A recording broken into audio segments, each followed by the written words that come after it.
Hello, everyone. Welcome to the stream.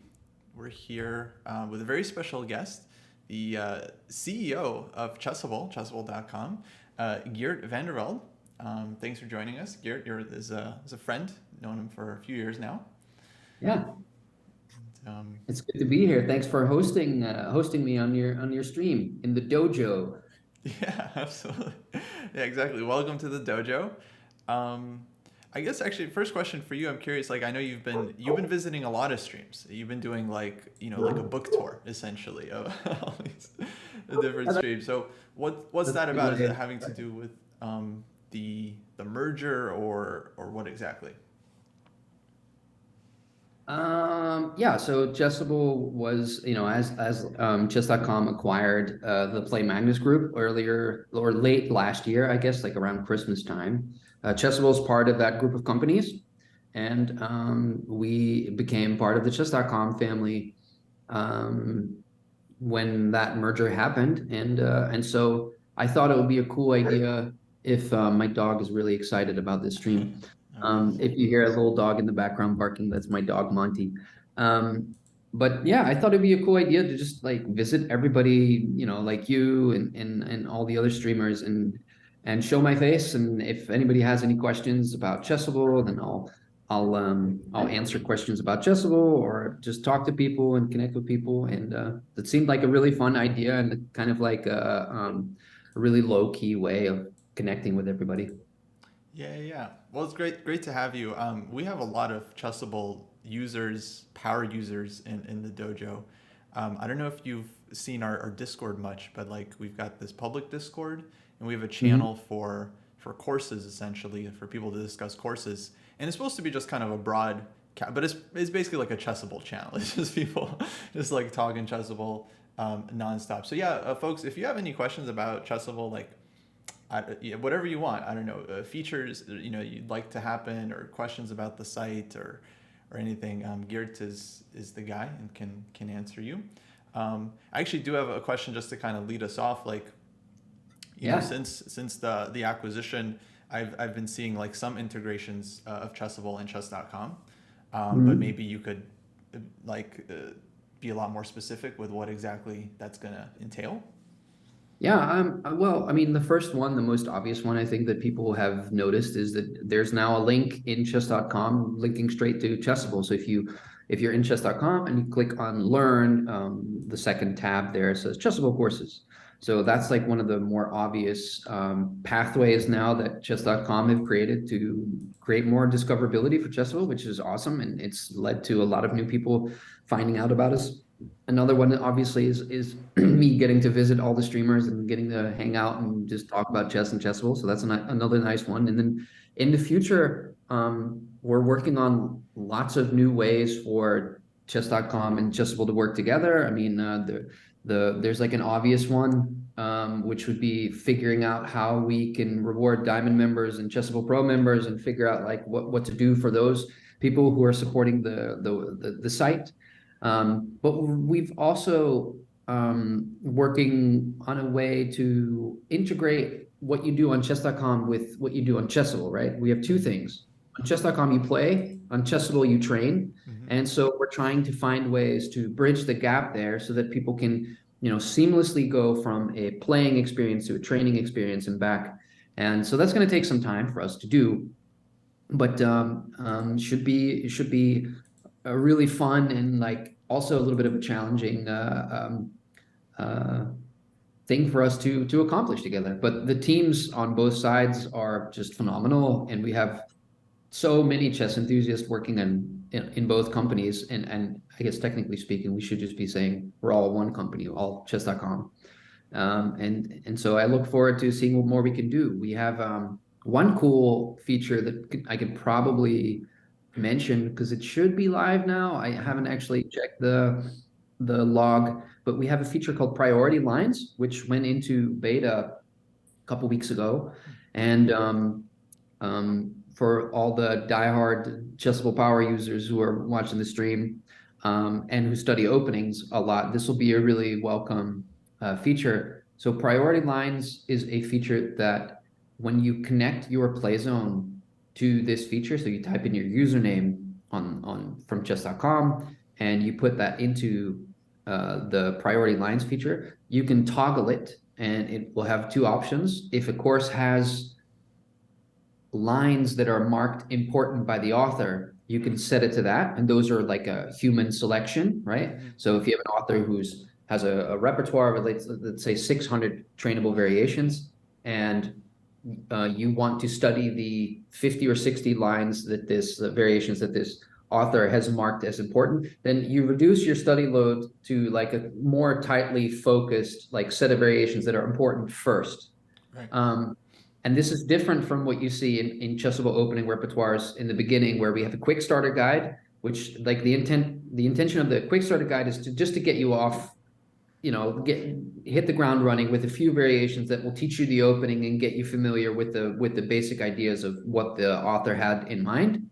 And then next step would be going to either the priority lines or the important lines. The important lines are the human picks, but the priority lines are data driven. So that's where we take your play zone data and we say, oh, you're playing at 2000 level, and these are the variations that you meet the most between 2000 and 2200 or whatever the ranges that we have.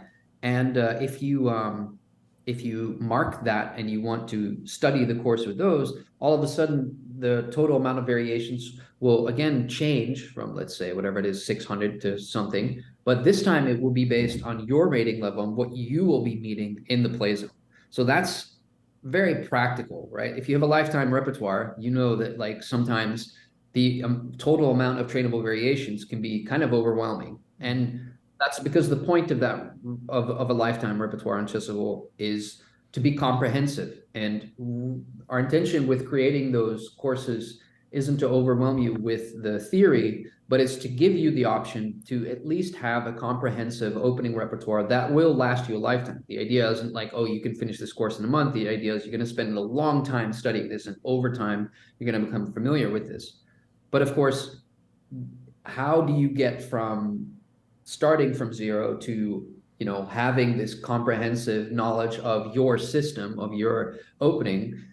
You do that incrementally, and so it became really clear to us in the past couple of years of listening to our customers and like asking for product feedback, that something that would help them get off the ground by using the data from their actual games to be filtered into the opening repertoire would be the way to go. So I'm really excited that we're going to get to launch this feature, and maybe it's already live now. You can go check it out if you have an opening repertoire in Chessable.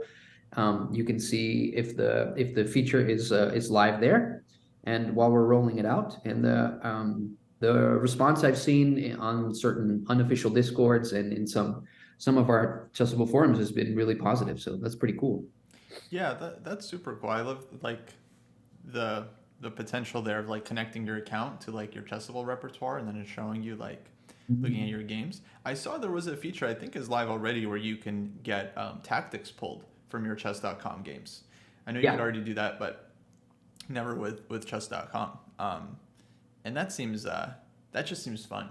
I don't know. I haven't tried that yet, but I think I definitely will at some point. It should be easy to do. I mean, if your chess.com's account is already connected to your Chessable account, which is pretty easy, then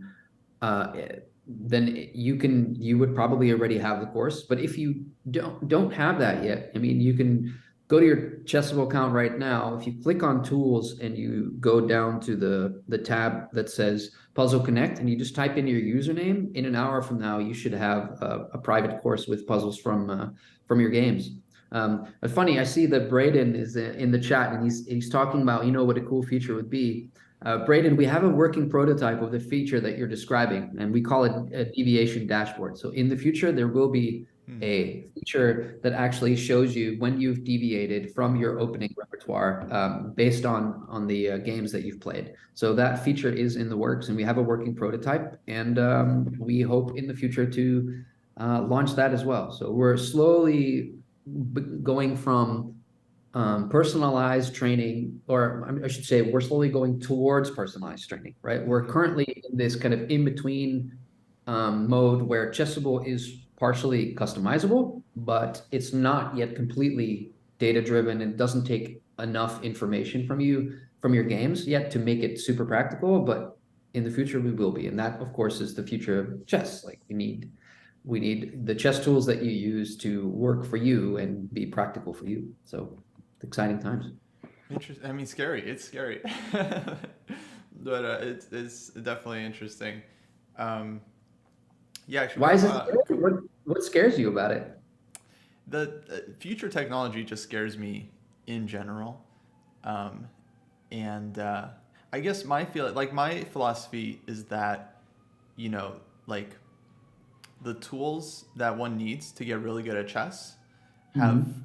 already been out there for many years, right? One can do it exclusively with books, just like studying on their own. Like that's already been available, and in the last several years, there have been, you know, all kinds of like chess tools and new ways of like studying and new books, and I feel like people are always kind of chasing that new thing, that new method. But it's like, well, Mhm. people have been getting good at chess for years and years before computers even existed, right? So it's like, I don't know. I always worry that it's gonna obfuscate the process. Yeah, I'm not so sure that it's something to be scared of. Like, I'm a runner. I love training and etc. And you can see that even in like something as basic as running, right? Like Mm-hmm. new training methods have a significant impact on the performance of people. And it's the same with like recently, with these like I'm not even going to name the brand, but there's a special kind of shoe that comes with a special kind of sole Mm-hmm. that helps runners run more efficiently and increases their performance in marathons by 2%. If you imagine what that means for runners who are trying to optimize, their race times for by seconds, and now all of a sudden they're getting 2% faster running times. That's a huge increase in performance. And so you could argue, okay, but now it's not fair anymore. Like people who used to run without these shoes, like they're the better runners, and et cetera, et cetera. I hear all that, but at the same time, like technology isn't here to, like let's say turn people into things that they're not. I've always kind of considered technology to be an enhancement of what we are capable of as human beings. And if technology helps us be better at chess by giving us lessons and training tools that are more suited to our personal styles, then I'm all for it. I can personally, like, my journey with Chessable was, I finally found something many years ago when I discovered the website, and I wasn't even the CEO of the company.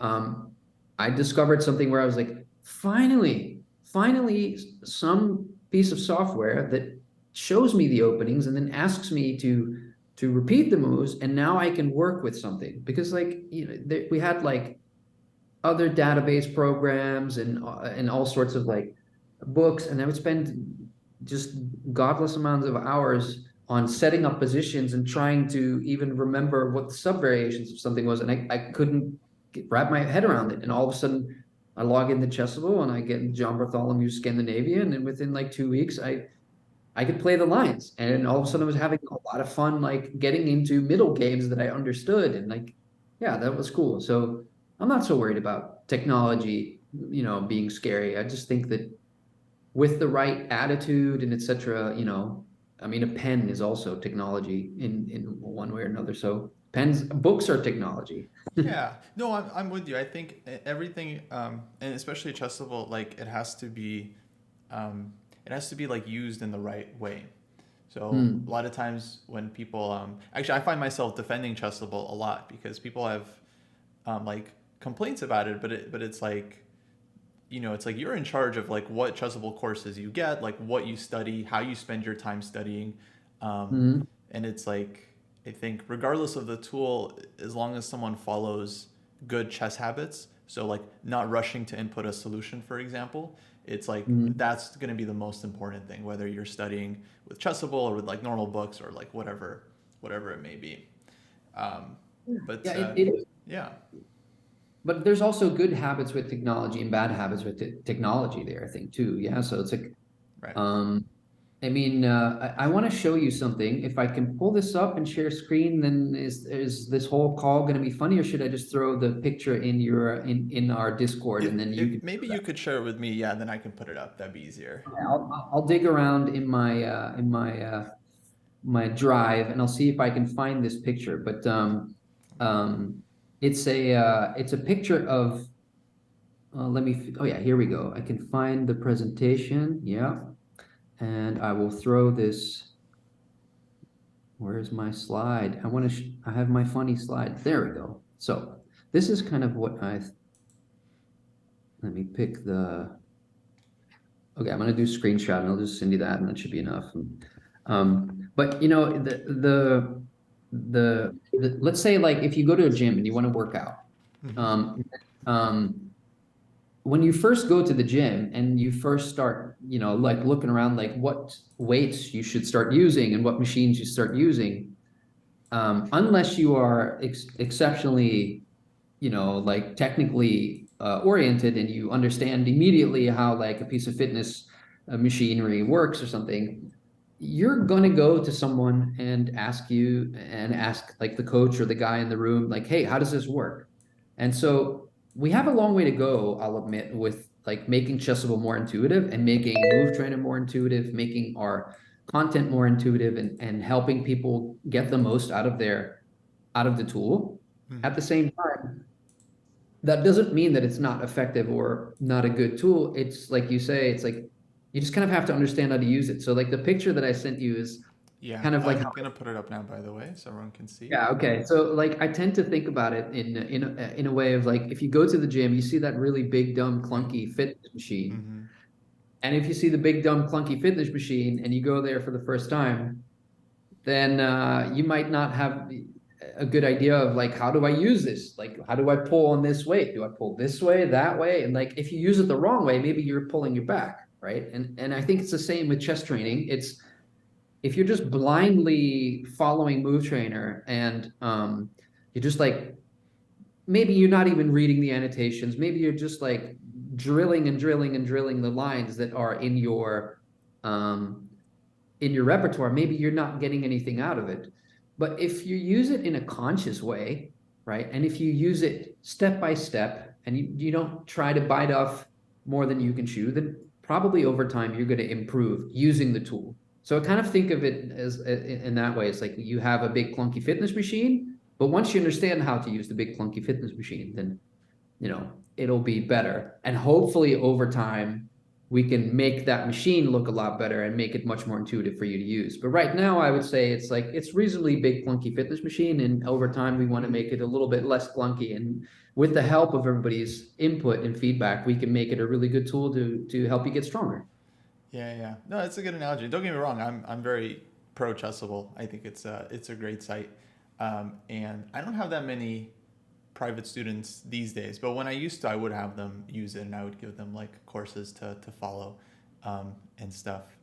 Um, Almost never opening courses though, to be honest. It was just like tactics course. That's actually the thing I think is so underappreciated. I actually think Chessable is great for practicing your theoretical endgames.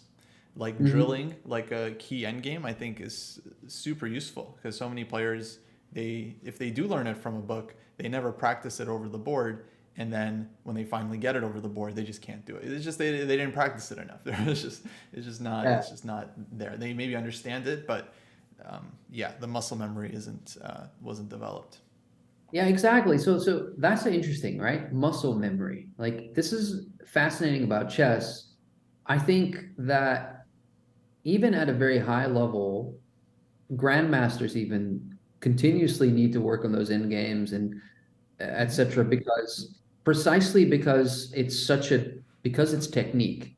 Mm-hmm. And so it's kind of like you can never do enough work on the end game and technique there because there's so many nuances and subtleties. And so and probably because our brains are just so terrible at figuring out the nuances, going over them all the time repeatedly and giving your myself these little prompts from time to time to like just put all the things in the right place. If the rook is on the 5th rank and the pawn is on the 4th, and now like all of a sudden like there's a slight nuance here, you need to be reminded of those things. And I think even, and that's why these end games are always so complex. And even if you see like 2,750 grandmasters missing wins and drawing at the last minute just because those things are so difficult. So yeah, and that's one nice thing about training with spaced repetition is you can go over those positions until they become subconscious. And then when it comes time to sit down over the board,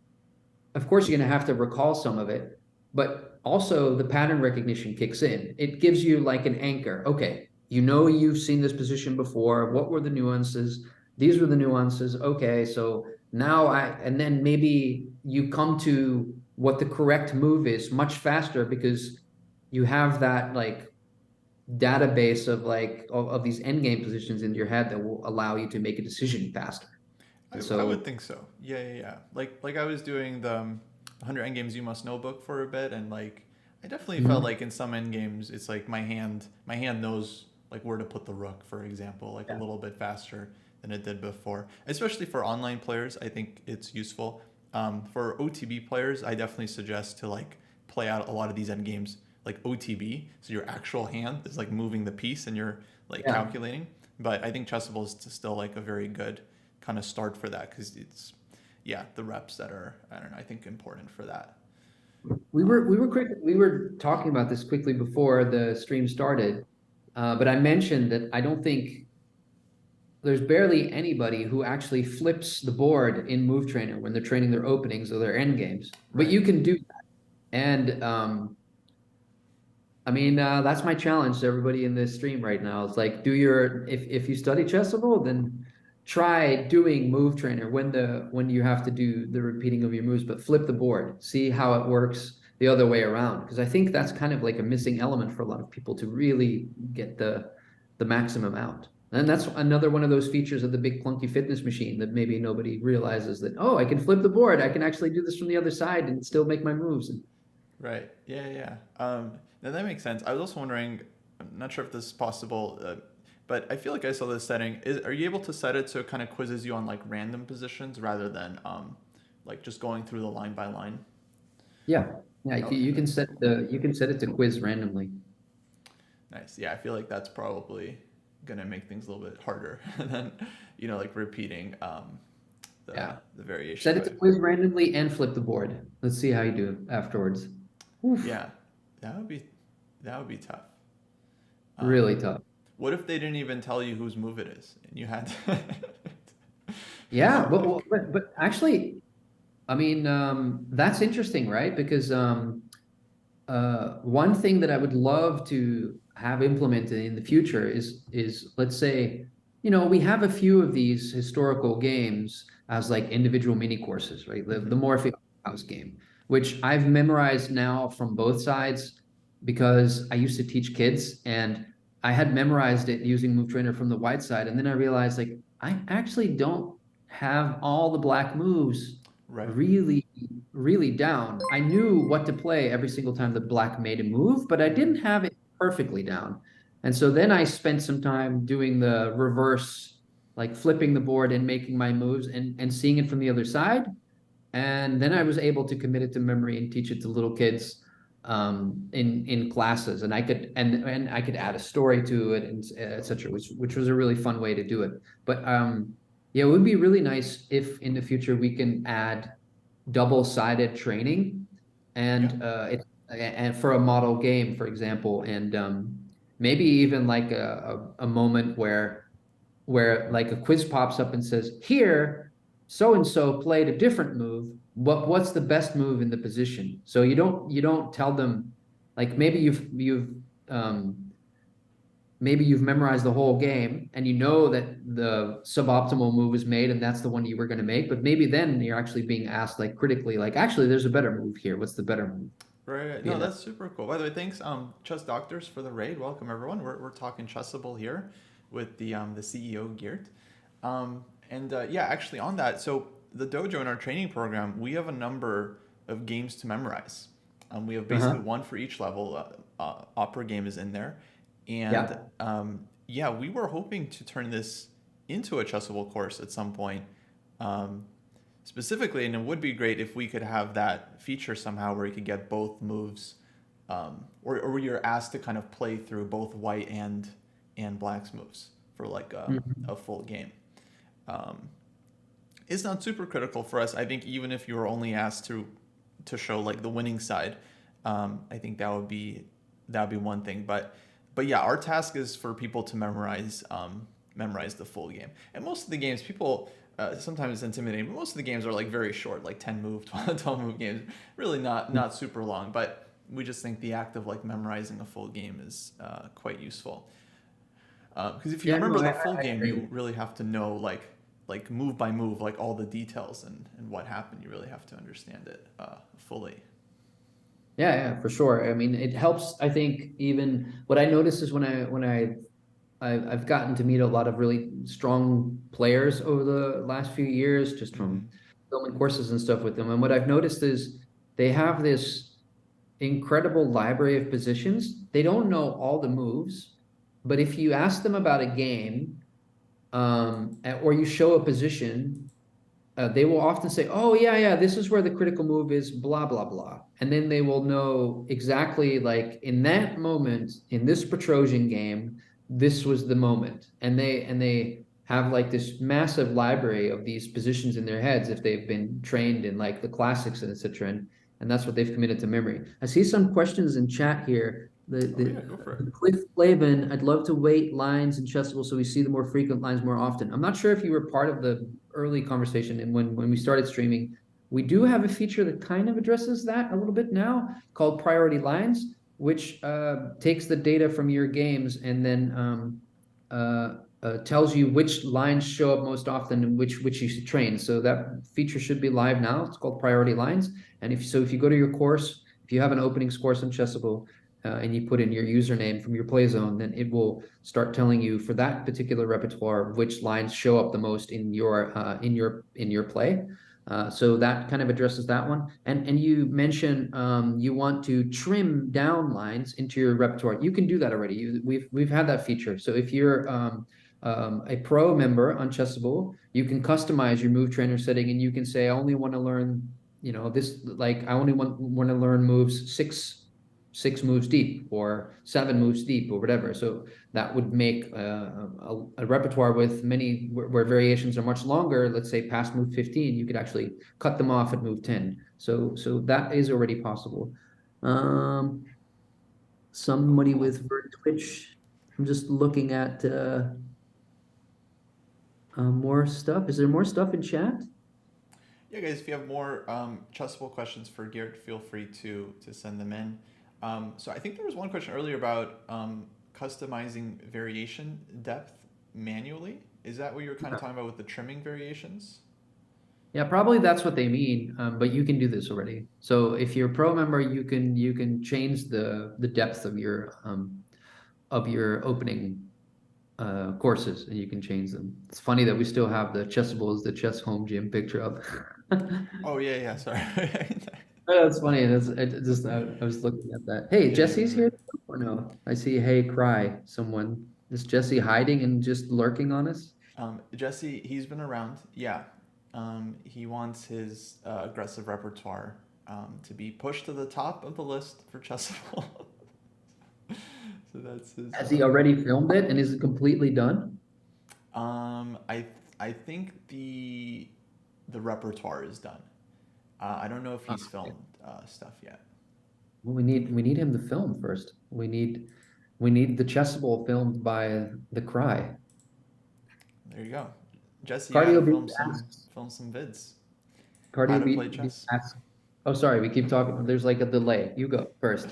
No, no, sorry, I'm all good. What were you saying? Oh, there's a question. Cardio Beast asks, how expensive is Chessable? Well, it's free to sign up, and it takes one click. If you have a chess.com account, it's just connect your chess.com account and you're in, and you can start using Chessable. We have like over 200 free courses, so there's a lot of stuff to try out for free and to see if you like it. So that would be my initial recommendation. And then, of course, we have a lot of paid content, and the courses go from like $5 to 350 if you're getting like the complete huge lifetime repertoire with 60 hours or sometimes even 100 hours worth of video, then it can go up to $350. I think that's the most expensive course we have right now, but we also have much cheaper options. And of course, you can always opt into just doing the text only move trainer software version and not the videos, and then the max is probably about $50 for a course. And we run sales, so there's always a chance to pick up something at a discount. Yeah, in terms of the free courses actually, so yeah, there's a number of like short and sweet courses that I think are going to be suitable for players up to like, let's say certain level that don't need really advanced stuff. You can get a short and sweet and just get the repertoire. And then there's also some great free courses. Like I know there's one called I think Basic Chess Endings is a free course, and it has just a lot of like very useful free endgame stuff. Essentially, it's the equivalent to Stillman's endgame book. Not like everything that's in the book, but it has a lot of the same material and it's free. I mentioned it in my in-game studies course as a prerequisite. Like if you don't know the info in this course, this is going to be too hard for you. So like go look at this. And there's a number of like free tactics courses that are just great practice. I made one. I made my first Chessable course ever. I made it in 2018. I made a course on the 2018 Olympiad. And I think it has 110 puzzles, 10 positions from 10 different games from each round. It was really fun to make. And that's what got me started on my path to working for Chessable and now leading the company. Oh, cool. I feel like I remember that one. I feel like you guys were maybe promoting it or I was definitely heavily promoting it on Twitter at the time. And like what was nice was that I was getting a lot of engagement from people with it. People were sending me puzzles and like, I was completely new to all this stuff. I'm just a regular club player and I was trying to create content that I thought people would like. And so I was really taking feedback from all sides. International masters sending me positions or saying, hey, like this annotation isn't really correct. You should also mention this. And like, so it was a really cool way for me to work on a course and constantly live update this, which is, I think is one of the nice benefits of working on something that you can continuously improve and iterate on, which on Chessable we can do. If there's a variation that needs more work, then we can work on it and add things to it and change things. Or if there's a puzzle that's wrong, we can delete it and put a new puzzle in, etc. yeah, no, for sure. That's always been such a huge like benefit over books, both like for the reader and the author. Like if you make a mistake or you make like a typo somewhere, like in my book, that's just there forever. In the book that I wrote. Right? But it's like on Adjustable, you fix it. I mean, it's very nice. Yeah, it's cool. Yeah. Yeah, and if somebody's asking, somebody's asking about my ELO. I think my official FIDE rating, you can look it up. It's probably something like 1600. It may have fallen down below that now because I had a not so great tournament at Vikings where I played weekend tournament. So maybe it's below 1600 now, which Wycon's is kind of, super strong. You shouldn't feel bad about not doing well there. no, but I played. I could have walked away with 3 out of 3. I played a weekend tournament. My first game was an interesting one where I was totally winning and touched a piece, wanted to move. I saw some like TikTok of you touching a piece and wanting to move it and then being so kind of similar incident. Mm-hmm. But I touched the piece that I was going to grab, and then I realized, I'm losing. So I wanted to move my piece to another square, but then because I touched the piece. So this piece you're going to capture, huh? Yeah, and then I had to capture, and then but I didn't know that that was a rule. So I learned in my first game that was a thing, and then my second game I had a nice positional win, and the third one was one of those like kind of painful one tiny mistake, and then I just got like pushed off the board real slowly, and just kind of like everything fell apart. So it goes both ways. But like I think online, my chess.com blitz rating is like 1900. So I hover between 19 and 2000 on chess.com. That's kind of where I am. Cool. I'm curious. Are you Did you say that was your first tournament that you just mentioned? No, Oh, it was a I recent one. played my first tournament when I was 36 or 37, maybe. Oh, okay. Maybe it was 35. I'm 43 now, so I'm Not that long ago. no. I got my first FIDE rating is probably the similar or slightly higher as what it is now. So like I I debuted with like 1650 and I've kind of like gone back up and down. I've had a few tournaments where I think I've been up to 1750 FIDE at some point, but honestly, I don't have the time or the willpower to commit to playing 9 round tournaments to Hmm. get that rating up. Yeah, I was just gonna ask you. I know you play a lot online, but do you have any interest in like OTB events or? After my short stint at Vikings this year, again, I think I've played enough OTB for the next couple of years. I just enjoy chess more if it's not so long time control. I actually prefer playing rapid or blitz over classical. And I think it's because I feel like there's more of a sporting element and more intuition, and it's freer when the time controls are faster. There's a little bit more creativity or something. And I also enjoy the time, the yeah, like the time pressure. I like that. I think that's fun. And I know for other people they enjoy that less, but for me that like yeah, I just get a lot more out of that than I honestly I probably have more emotional connection to faster time control games than I have to the long games. Even though the long games like stay with me longer, I feel more fun when I play something else. Oh, we have a third person joining Oh, us. whoops. um, that's interesting. Yeah, I mean, right. A lot of people they grow up playing OTB, and so that's what kind of sticks with them. I feel like that's why people feel like yeah, that's the one that's like more important to them. But to me, like online OTB chess, they're just like very different games, especially because online you're typically playing much faster. Also, it's not like you're Yeah. playing online classical and then OTB Mhm. class. No, it's like um, yeah, I would say both those things make the experience very different. Um, Yeah. I mean, uh, I think like over the board chess, it, there's yeah, I mean maybe because people grow up with it or whatever, but I think um it's mostly I guess also about the duration of a game. If it's shorter time control, then I feel like there's maybe less at stake. And maybe that's actually why I have more fun. And maybe other people actually like the other thing about it. Maybe they like that there's more at stake or something or whatever. But for me, it's yeah, mhm. the other way around. Gotcha. Okay. There's a question. Actually, I have this question a lot. Maybe you could address it. A lot of people feel like Chessable kind of assigns the courses aren't properly labeled, like whether they're for advanced players or beginner players. Personally, I feel like it kind of depends on the course. Like for instance, my course on endgame studies has puzzles that are very easy, and then works its way up to puzzles that are more Yeah. difficult. So I put my range personally as like 1200 to 2000 online rating, which is pretty wide, but Yeah. I feel like that's. But anyway, what do you have to kind of say on this topic? Very hard to get right. It's really hard to get right because, and we're working on that. We recently went through all the courses and remarked them based on a lot of the feedback that we have. We're considering just letting it go and allowing users to rate the material. Mm.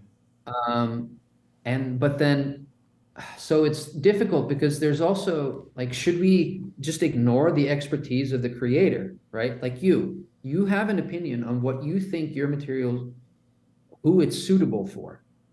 And what if you thought that it was suitable for 800 to or whatever you said, 1200 to 2000. 2000 level, but then a lot of people actually like think that it's not suitable for that level and you have a specific type of 1200 in mind or you feel like no you should know this as a 1200 but you need to work on it, right? Like there's an element of the eye of the beholder here that's at play when we're talking about creating educational content because you're a coach, you're an expert, you work with people all the time, and you're trying to help them develop to become better chess players. So maybe you've purposely made that material challenging for 1200, or maybe like the 1/3 of the range of the course is suitable for 1200s, Right. but then like the other 30-40% of it isn't. And then how do you rate this course? Like it's so difficult to get it right. So the answer isn't easy. There's no perfect way for us to label them. We try to do as best as our job as best as possible by labeling them. And if we really think after a ton of feedback, like, okay, we should adjust the ratings, we do, but it takes time. And I think people forget that sometimes we err on the side of caution and patience, and we want to give creators a chance to have a say in how they label their courses, as opposed to just only listening to customers, because it's not just a one-sided affair when it comes to labeling things for educational value. So it's not an easy one, but definitely I understand that this is, a thing that people struggle with, and I can only say, like, we'll try to do better. Yeah, no, I'm with you. I think it's super hard to properly like label material because also I know you guys use kind of general terms like beginner, expert, things like that. But even if you were to use like let's say ratings, it becomes very complicated because there's a lot of different ratings. There's OTB ratings, there's online Oh, ratings, there's different but it's there, sites. yeah. But we if you hover over the labels, it will tell you what the rating range is. Oh, okay, So okay. So if Okay, I saw that. unchessable, Yeah. if you hover over, if like, let's take your course, for example. Mm-hmm. So your course is marked. I'm gonna go find your course on Chessable right now. Yeah, I think Kostya. everyone should just open up the link. Just check it out, see for yourselves. So yours is for casual players, which is 1,000 to 1,400 elo. Intermediate players, 1,400 to 1,800, right? And advanced players, 1,800 to 2,100. Which on Chessable, those are the categories that basically cover your 1,200 to 2,000. We don't have a 1,000 to 200 category. Mm-hmm. So it's this range that we said, like, kind of like it falls in that block. Right. Yeah. That makes sense. Actually, yeah, I didn't realize you could take that. So then when you say ELO, does that mean FIDE rating? Yeah, we go by FIDE. Yeah. Okay. Yeah. Again, and then that's difficult, right? It's like there's a lot of people out there who don't have a FIDE rating, and they just have a chess.com rating. So, or they just have another rating from another place. It's like, we need to pick something, and Yeah, it's tough. I think for most people, it really depends how deep into chess and chess studying and etc. you are, for what your needs are. And we're trying to serve the larger community of chess, right? And so we're not always going to get it right for everybody. I'm sorry about that, but that's just the nature of trying to serve a larger, wider community. In fact, I think we're going to be at 1 million registered members next week. We're this close. So that tells you how many people are active on Chessable. That's sick. Actually, I wanted to ask this earlier, but did you notice more numbers when you made the connection with chess.com, like the direct Yeah. link? Like a lot Yeah, more? there was. You know what I'll do? I'll find the tweet that I posted, and Mm-hmm. I'll tag you in it right now. And so if you look at Twitter, I'll find Mm-hmm. the tweet. I'll show you a screenshot of what happened after chess.com added us to their navigation, which is pretty spectacular. So I'll tag you now, and now you can see it. So this is what happened a day after we were added to the chess.com navigation, and we Gotcha. were already seeing record numbers of signups, Mm-hmm. but Yeah, let me after throw it up that on happened. screen real quick. Yeah, it was pretty spectacular, and it's kind of held at that level currently. So really cool. Cliff Clavin, we're not hiring backend engineers, but we are going to be hiring some soon. If you're interested in working in the chess world, just go to chess.com/jobs, and there's lots of stuff there for you. Um, just looking at Braden, I like your idea.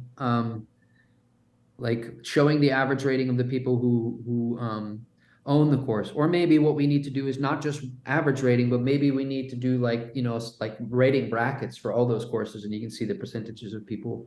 Mm-hmm. That could be something in the future, but it requires more work and data research. But it's an interesting proposal. I like it. Just going through questions in chat. Yeah, and actually, since it is FIDE rating, so yeah, like 1,000 FIDE, I would say is about like 1,200. There's not a lot of players like 1,000 FIDE, but I, to me, it's like about 200 points difference. It's actually like pretty close. I'm curious on this chart actually. It's showing like in the middle. You can't really see the. You need to show it smaller, I think. Oh, I'm not showing the Yeah, whole there you thing. go. Yeah. So yeah, you can see what happened to Chessable once we were added to the navigation bar. That like big jump over to the right there. That's when we were added to the chess.com navigation. And the other were like, different other like marketing things that we were trying that were giving little increases, but they weren't moving the needle. And then all of a sudden that happened and it was like, this works. Oh, I see. So this huge jump, this is literally one day. This is from January 29 to January 30. That's one day. That's as soon as we were Um, added to the chess.com navigation, that was the new baseline. wow. So that's registration, new registrations in the thousands. So it's a quite considerable jump from what we were experiencing before, which is pretty cool. Yeah, that's crazy. I like these other markers like 30-day pro to all Discord, like little bump, little bump. Yep. Yeah. Then just like and Yeah. then Yeah. Yeah. since I guess this is like a month ago now, since then has it continued to grow? It's been like that's kind of the new baseline now. So Um, yeah, so you can see that like basically quadrupled our daily signups now, which is really really wonderful because it's helping us to get a lot more people in. That means that we make more money, authors make more money, and in the end, we can reinvest all that and grow the platform and invest in hiring more people and making better product and yeah, overall just improve the whole experience. And that's what we want to do. that's awesome. Very cool. Um, Should we play some chess? We've been yeah, chatting I was forever. just thinking, let's do it. We were thinking about playing some hand and brain. Um, and let's see. Brayden, we miss you, man. If you're available for video editing, hit me up. Think he's not. He's very busy. Sorry. We were thinking some rapid. If I could just play against someone in the pool, or could play against someone in chat. Um, Yeah, let's what? get a chatter in there. All right. So if anyone wants to play hand and brain, send me a challenge. Hello Kostya on chess.com. Let's do 10 minutes, and then like let's do like 10 seconds increment as well. We That sounds like a nice, safe way. yeah. Um, and all right, so Geert will be the brain. He'll be calling out which piece to move, and then I'll be making the moves. The funny thing is, like, it's actually probably not accurate because you're both because you're both brain and hand in hand and brain. That's why we make the stronger player the hand because then you can kind of course correct for the. Yeah, yeah. I think it's fun in reverse as well. Um, if you have a match, it's definitely good to it's definitely good to switch it up. I think it's just fun to try both ways. Yeah, it's more like brain override, move. Exactly. All right. Can Let's you send see. me the link to the game once it's there, either in Yeah, Discord or whatever, and then I'll I guess Discord getting a lot of free promotion from us. Maybe absolutely. we should start sending them a bill for all this Discord talk. Yeah, Discord's great. I'm surprised. I know you have this like unofficial Discord. I'm surprised you don't have like an official Chessable Discord server. There's resources, man. Like, I wish we had like 30 more people to do all the things we want to do, to have like a TikTok specialist and a YouTube specialist and like YouTube specialist and YouTube specialist. That'd be interesting. And like we need like so many more people, but that's the thing. Like the team can only grow, with the way that the platform grows. We want to tackle everything and do everything, but you can only do so many things, and so you have to focus. And so for us, like we of course, like shout out to the people of the unofficial Chessable Discord for setting up that community and hosting so many people and being there. That's awesome. But like it is an unofficial one because we don't have the bandwidth or the mental capacity to be everywhere all the time. I sometimes make a little guest appearance here and there, and like, I try to listen, I try to read everything, but it's the best way to do it is just to reach out or send an email to our customer service. That's why we have our customer service. So anytime you want to write to hello@chessable.com, the message will be read and it will be sent to the right person in the company. That's why we set up that customer desk. So that's absolutely the best place to leave customer feedback or a complaint or an idea for a new feature. You can, of course, like yell it into Twitch chat and hope that I'll read it, but it's much better idea to send your ideas to hello@chessable.com, because then it's logged, and then if somebody likes it, we'll definitely work with it. Nice. No, that's great. That's great. Let's see. Oh, I just had a challenge and I lost it. One sec. Where was it? Volk, if you could send that challenge again, that would be great.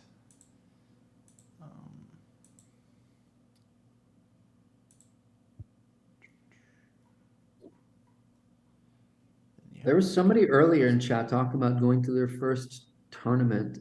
I'm just trying to scroll back now. Who that was? Sorry, Braden. Sam Shanklin's E4 repertoire. This is an old comment of yours.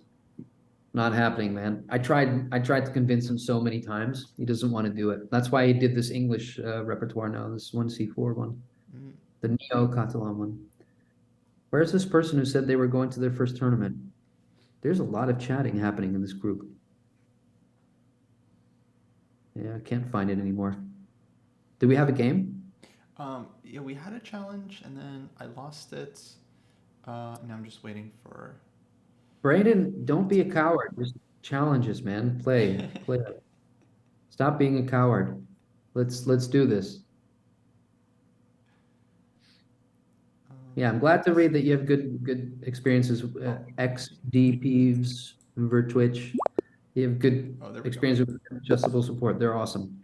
Okay, we have a game. We're black. Let me send you the link here. Woo, a game of chess. All right, E4. Let's go. You're the brain. Oh, okay, wait. I have to flip the board. We're black? Yeah. Okay, pawn. Yeah, I think you could have just safely said that. All right, let's wait. Well, I could have gone knight, yeah, and then we would have been in an Alekhine's defense, which is actually one of my favorite openings. So. Oh, we can go knight still if you want. It's up to you. No, I said pawn, so okay. We'll go. Maybe in the next one we can go Alekhine. I was trying to figure out what you. All right, let's play Caro-Kann. I don't know. It's solid. We'll figure it out. That's my opening. Oh, that is. Oh, sick. All right. Wow, good guess. All right, your turn. Pawn. Bishop. Oh, pawn. Okay, now it's a question for me. Okay, not e6. I know that. All right, we'll play. I feel like this one is. Only one good move. One good move. All right, I'll go h5 then. There you go. That's the move. All right. I think h6 is it's frisky. Okay, bishop. All right. Pawn. Let's go here.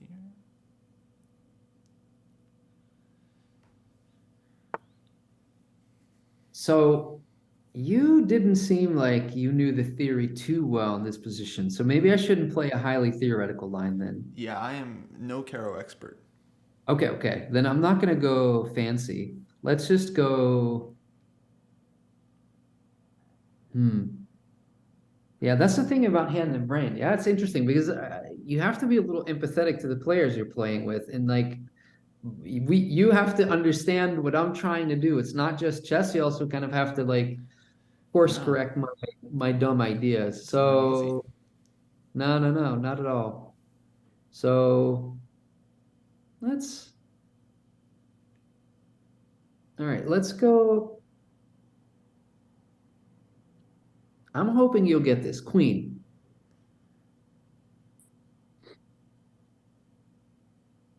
All right. You know what? I've seen this idea before, so I'm just gonna Yeah. pretend like I know what I'm doing. Okay, cool. See, this is what's nice about playing with an international master who's seen ideas before. Yeah. Yeah. Seen enough dojo games. Um, Okay. Queen. Yeah. so what you want, right? Yeah. Cool. Let's go bishop.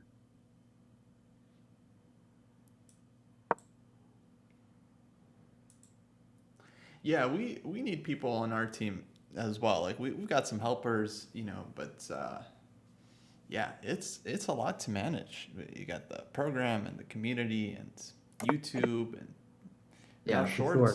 shorts are taking over. Okay, let's go knight. Hmm. Okay.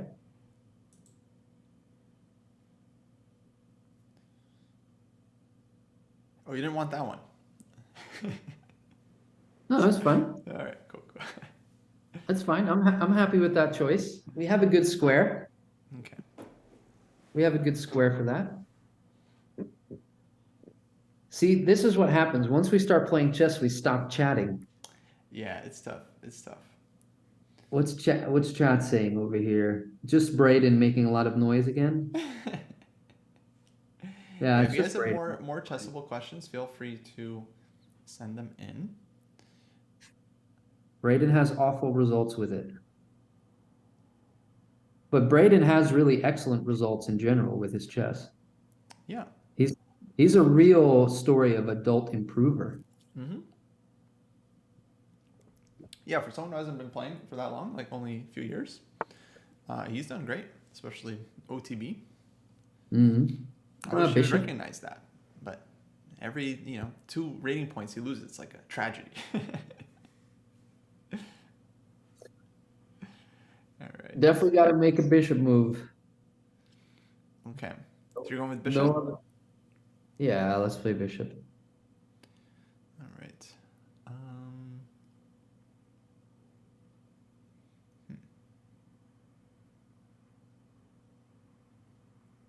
hmm. I guess we didn't have to. It wasn't forced, actually. But now I said bishop, so now you have to. Yeah, It's yeah, like yeah. I think it's the more practical choice. Anyway. Hmm. Though this isn't super easy for me. Okay, I'll think. I'll think. Okay, let's keep it complicated. interesting. Okay. Do you normally just trade it off?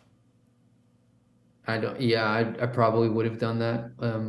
Because that bishop is gonna basically be kicked all the way back to c7 now, doesn't it? Yeah, yeah. White could do that. Mm-hmm. Bishop. Yeah. Um.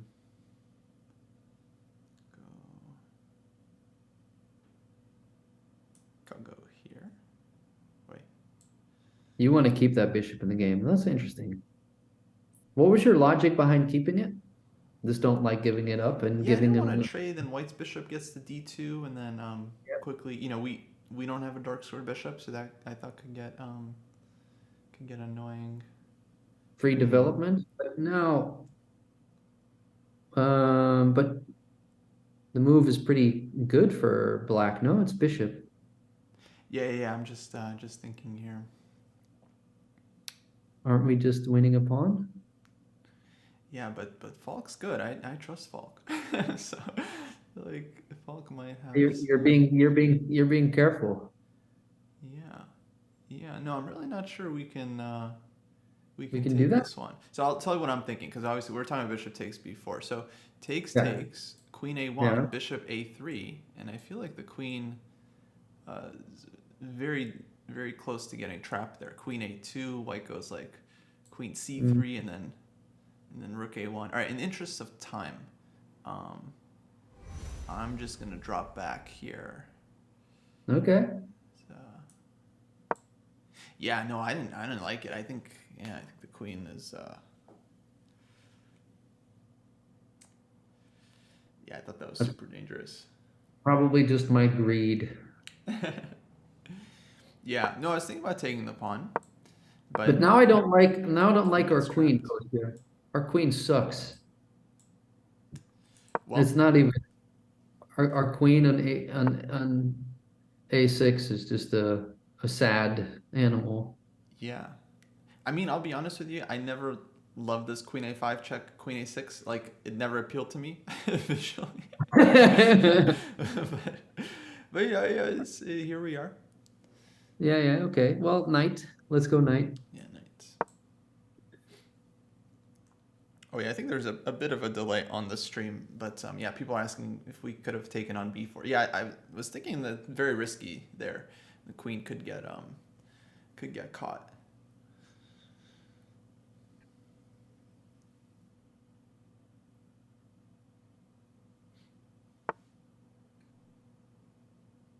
Okay. Yeah. Hmm. Mm, Knight? Mm-hmm. All right, let's. All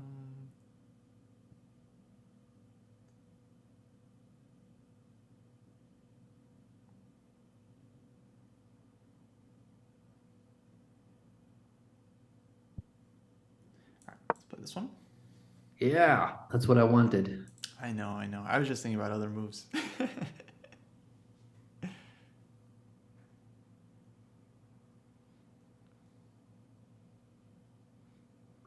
Hmm. All this is from the Gajewski course. Gajewski. Gajewski. Gajewski, is that right? I think that's how you pronounce it. Gajewski.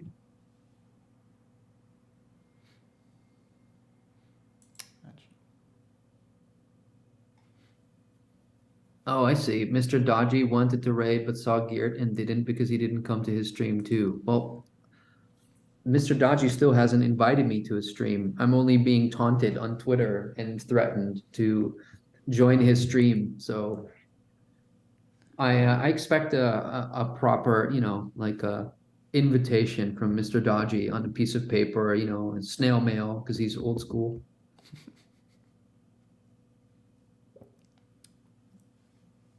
Where is Mr. Dodgy? Is he streaming? Yeah, he streams. I know he streams, but I'm not sure. Is he streaming right now? Oh, Is, I have no idea. is he trying to take away our momentum, Kostya? Yeah, yeah, he just streams whenever the two of us stream.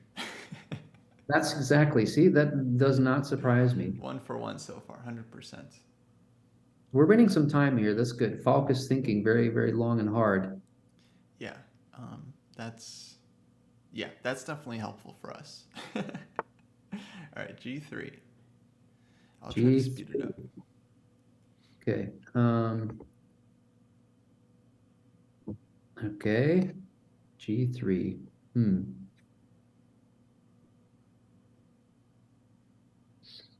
Hmm.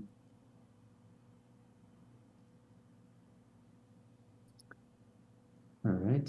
I'm still thinking. Sorry about that. Now No, you're now I'm fine. You're spending fine. a lot of time on this.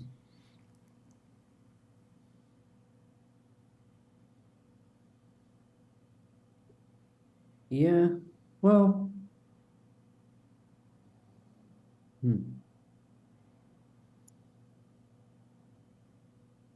Let's go bishop.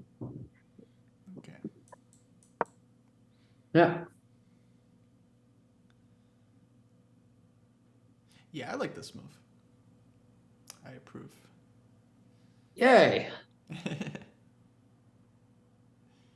Putting the question to the knight.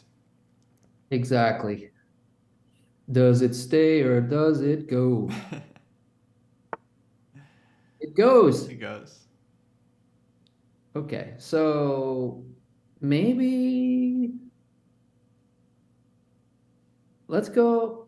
Okay, that that's okay. Let's go bishop again. Sure. All right, let's play. Here. Yeah, there we Solid. go. When is I have a question? When is the next year for the Dojo Academy begin? Dojo training program runs year round. It's open right now. It's open all the time. Chess improvement doesn't stop at the dojo.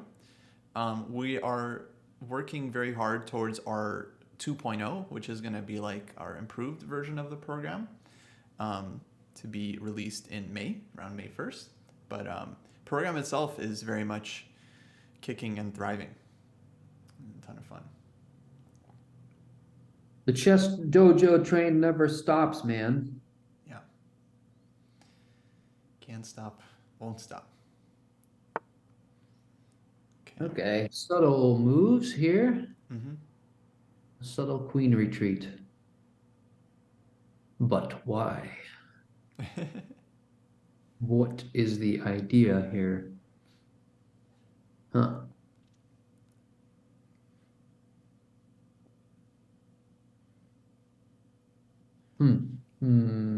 Tempted.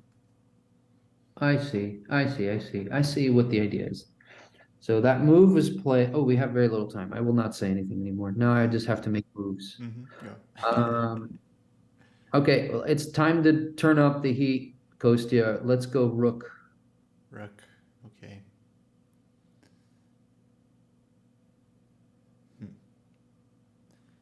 Um, I was playing solid, and then now I'm like messing with Kostya's head because he's like, rook. yeah, What? actually, I'm not. I'll think. I'll think. What is Geert trying to accomplish? Yeah. Um, okay, I'm gonna go here mainly because I actually don't get. I don't know what you wanted. I wanted rook g8. Rook G8. Oh, okay, okay. I figured I would go rook g8, and then we just go all out with very little time. We just start smashing through stuff. See, Gotcha. this is where you wanted to keep the tension and play slow, and then, when the putzer in me comes out, it's like I'm getting impatient. I just want to smash through stuff. Yeah, I mean this is the Caro Khan, right? It's not the Caro Smith Mora. Yeah, but come on, even what's his name? Alireza Perugia plays the Carl Khan. He's kind of a Hulk. He's good. He's good. Yeah. But I don't like invoking. I don't like when people invoke like really strong players. Like, oh, Magnus plays this opening, and that opening's considered not good. But Magnus, it's like you're not Magnus, all right? We're not Alireza. It's like we can't do what they do. No, that's true. But at the same time, we can emulate, right? We can use our role models as inspiration to play something that we like, or play like them, even if we're not them. We can at least try to emulate. Yeah, emulation is fine. Mm-hmm. This is turning into a proper chess game, though. It's gonna be a blitz game. There's not even, it's like a Rai Lopez style game. There's not even a single piece or pawn has been, moved. Yeah. Okay. Our move. Okay, let's go king. Yeah. That's what I wanted. Yeah, okay. I'm slowly being, convinced of your, old man chess.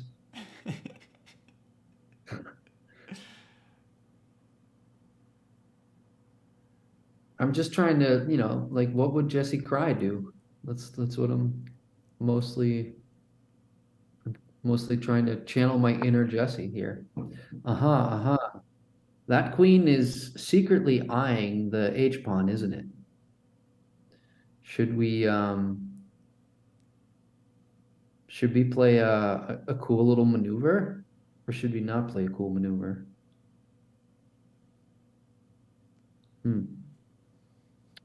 Not much time, not much time. I'll say pawn. Pawn. Okay.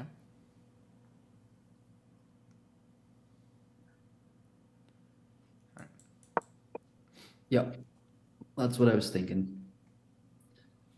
Prophylaxis.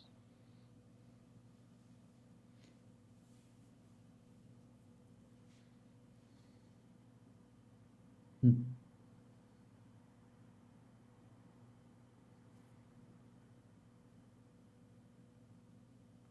We need to do something about that queen, Kostya. Our queen. Yeah. He's chilling. You don't hate her, huh? You don't hate her location. I mean, I feel like this queen on a6, right? This queen a5, queen a6. The idea is not for the queen to be well placed. The idea is for the queen to be annoying to white. IMO. Okay. Okay, the king goes up. We have a minute left. Yeah. There's a lot of stuff. Gonna jump into places. Let's just play pawn. Okay. Mm. And maybe, yeah, there we go. Now maybe we can bring our beautiful B5 was lady also back. interesting. I was thinking about b5, even on the last move, but I don't really know. Seemed committal. Yeah, I like this one because if the pawn if d5's taken, you take back, and the queen can drop back to b7, and yeah, you keep control. All your pieces are coordinated. Feels okay. Feels like we're still solid. Very solid. Falk, okay. Yeah, let's go queen. All right. Play here. Yeah, keeping it solid. I don't know what he's doing with this king. If he's doing what I think he's doing. No, Oh, yeah, okay. Aggressive stuff now. yep. Um, let's go pawn. Pawn. Feel like pawn is okay. All right. Pawn it is. Yeah, I like that. All right. Why not? No, I think this is a good time to do it. 30 seconds each. King on h3. Let's go. The very uniquely placed king indeed. Ooh, okay, but we have control over that. Maybe we go pawn? Yeah, good. Okay, I like. Ooh, queen. I mean, Yes. Oh, we Falk got is not Falk with the happy. tactics. Yeah. Okay, let's go pawn again. Mm-hmm. Ooh, queen. Rook. Boom. You're fast, Geert. Very fast. All right, gotta keep Uh, moving. knight. Bishop. Knight. Nice. Knight. Knight. Oh, No, flag. Oh, we it was got 10-0. Oh, my bad. I thought it's supposed to be 10 plus 10, but that's fine. That's good. uh, It's a good game. okay. It was. We Supposed got to be 10. flagged. Falk Flagged. used his time wisely. We were spending too much time eating all the pieces. Yeah. Maybe should have appreciated that. No increment. Okay, but yeah, no increment would have been very, very tough. Well, GG, Falk. GG. Oh, good. I think at least we can say that we played a good game of chess. I'm proud of the game we played. Yeah, I think it was quite reasonable. Um, yeah, I'm not a huge expert in these positions. Definitely, White was probably better out of the opening. But the thing is, it's like it's not so easy to play this structure because it's like a French. We've given up the bad bishop as Black, um, and if White doesn't like do anything with the space, Black kind of slowly consolidates, and yeah, especially once we play like G6 and B6, we were doing quite reasonable. Yeah, it was a good game. Oh, yeah, ChessDojoLive is wowing us now. Oof. They're wowing us in chat. Oh, I think they're reacting to the flagging. Yeah, very very dirty. Falk wins the flag award today. Well done, Falk. Oops, thought it was supposed to be 10 plus. Oh, thanks for the game. Yeah, yeah, all good. You played well. Um, No, no worries, uh, no worries. should we play another game? Yeah, do you have time for one more? Yeah, I always have time for chess. All right, we're playing. Tell my wife. We're playing Braden. All right, this time is 10 plus 5. Oh, we're playing Braden. Do we get white? We got black again. No. Okay, can you show me the game? Can you send me a Oh, link? right. Sorry. Copy. Cool. I'll go there. I wanted to play 1b3 against Braden. Dang. All right. Okay. So you don't play the Caro. So but Braden's good. So we don't want to play the Alekine's defense because he's all booked up on his keep it simple 1e4 stuff. Risky. Yeah. Okay, let's just go pawn.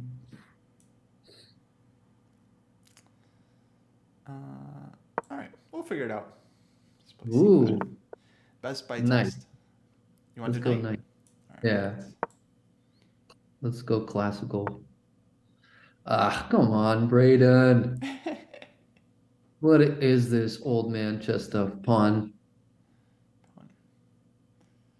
All right, let's play here. There we go. Yeah, okay, pawn. Okay, bishop. Bishop. All right, this one I can handle as long as you just name the right piece. Yeah. And I suck at the Ross Limo stuff. So, but okay, we got to go knight.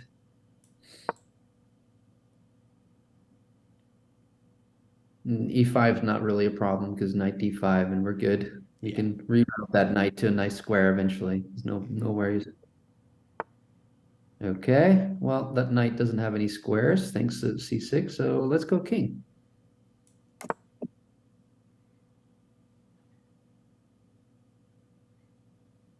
Interesting that you took with d. I thought you would have taken with the b pawn, but you instantly took with the d takes c6. So you know this theory, I guess, like you just want that bishop out and active on c8 as soon as possible. Yeah, both are playable, both structures, DC and BC. I think DC is considered a little bit more like solid these days. Uh-huh. But yeah, they're both playable. You can also take BC, which I think is very, very intuitive. Braden says he's gonna beat the CEO of Chessable with his own Chessable repertoire. Okay. He wanted me to relay that. That's fine. He can dream. What should we do here? We don't want to lose to Braden, and he's already up on time, so that's not cool. Yeah. All right, let's go pawn.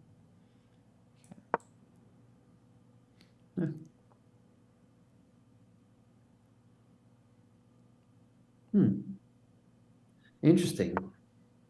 Yeah. Okay. Well, I guess bishop. All right. I'm not allowed to say what I don't want you to do, which sucks.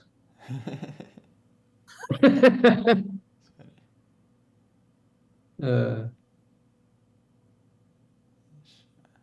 Okay. Play here. yeah, that's what I was thinking, actually. Nice. I don't mind that move so much. I mind it. The bishop, it's kind of good on c8 in a sense. This is a weird structure. It's a tough position to play. Honestly, I don't fully understand it. Okay, let's maybe go knight. Okay, nice. That's good.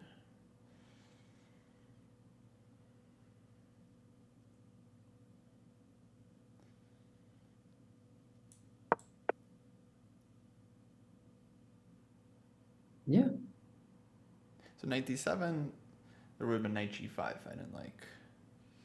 Yeah, and then you lose the bishop, so you want to keep the c8 square available, or even d7, I guess, potentially. Yeah. Or even if let's say white played knight g5 and black played knight c7 to defend. I think the Mhm. trade is not something black minds, as long as the pawns don't get all messed up. Okay, e5. Interesting. I would go knight again now. Yeah, definitely. Once we said knight, we have to say knight. Got to do it. Good night, bad night. This is a flexible night. Oh, this is a great knight. Oh yeah, you like it? Oh yeah. All right, let's go knight again then, if you like it so much. We should just let it hop around a bunch. Let Yeah. it find greener pastures.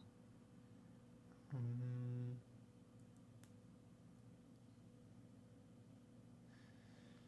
okay. Yeah.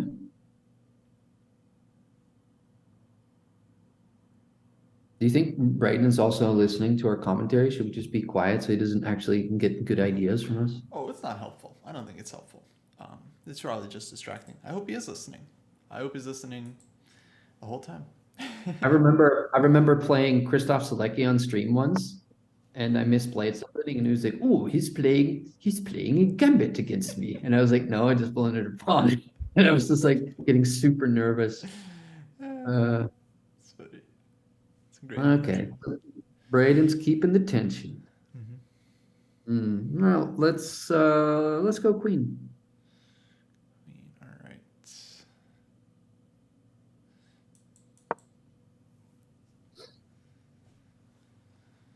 Mm-hmm.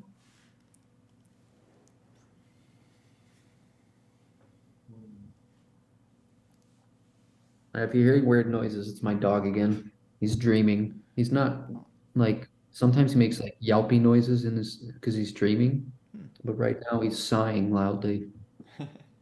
What kind of dog do you have?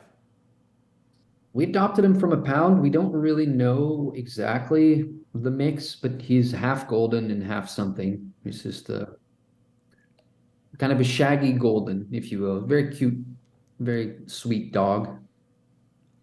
We're Nice. doing okay. Braden's thinking now. That's good. Oh, Yeah. well, he's done. Yeah, he Hmm. must be out of book. Hopefully.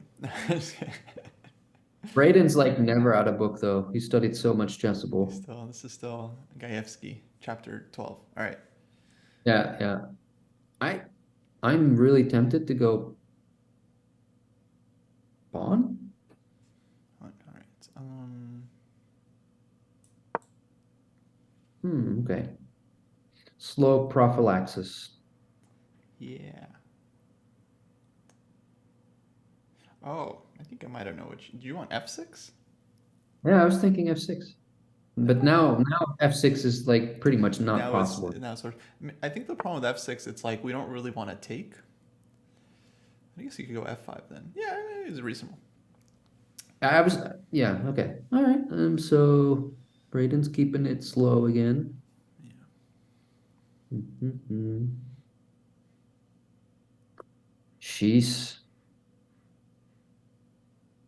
mm, is everybody in chat falling asleep yet? Mm, yeah, we're good. They're chilling. I feel like we have our chat on average just likes to watch more than other chats in term. They're lurkers. Yeah, I would say not even lurkers. Like, I think they just like watching. They just full screen it and then there's no chat. And they're just enjoying it. Interesting. Hmm. Okay. Well, let's go queen.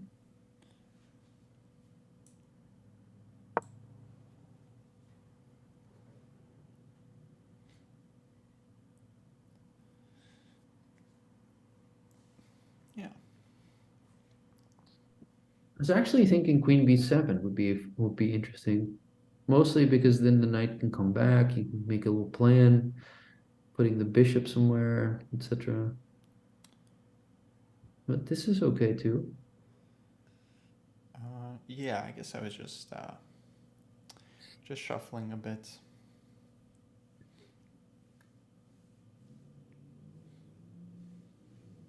What do you think Braden's thinking right now? Do you think he's thinking about c4?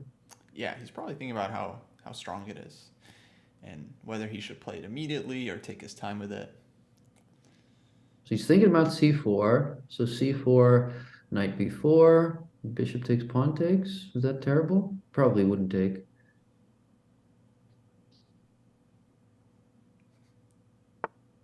Yeah, I was wondering if that was going to come.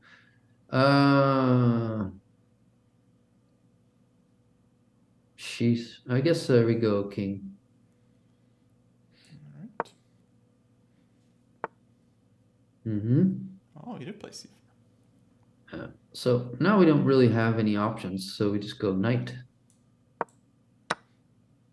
Pawn. I think we're okay. He wants a big, strong center, but we're not going to allow that. Yeah. Yeah. And I wasn't sure if this is like that amazing for white, honestly. All right, your Let's move. go pawn. Pawn. Yeah. Go Okay. pawn. Let's be greedy. Pawn is a pawn. Uh-huh. Braden's playing good chess. Yeah. Playing good chess. What did we do against such a good chess player? So he wants to go to c5 and put his knight on a beautiful square. That's a respectable idea, Braden. But we see what you're up to. Can we stop it? No. Can we do something about it? Potentially. If we go and it takes, it doesn't do anything. Interesting. Okay, so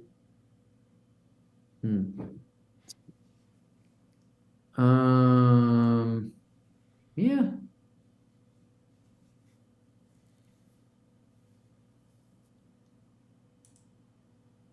Let's go. So bishop goes there, knight goes there. I kind of want to go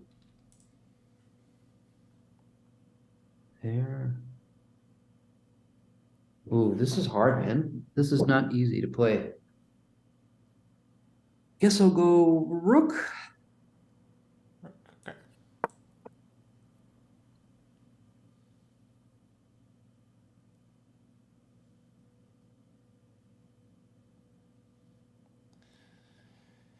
Classic battle: two knights versus two bishops. Yeah. Does the position open up or does white put pieces on really annoying squares, and how's this going to develop? Okay, bishop.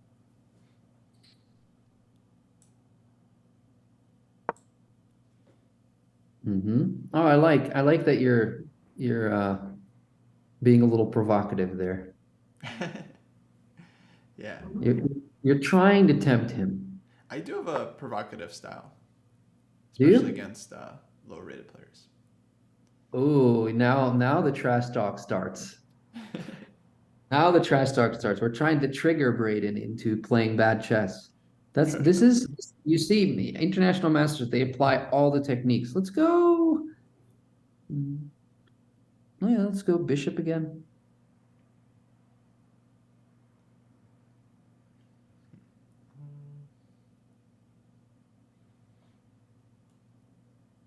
Oh, I missed something. That's okay.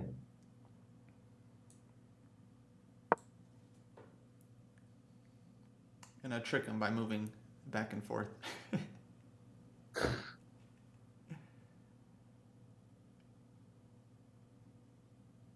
Uh, okay. Well,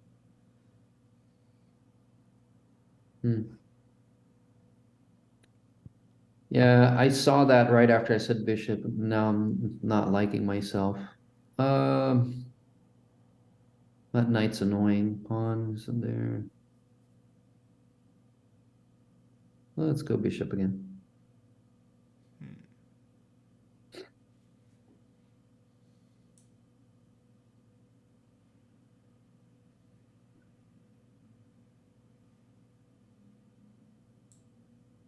We're getting low on time. Braden has way more time than us Try this. and an easier position. Oh, that's not good.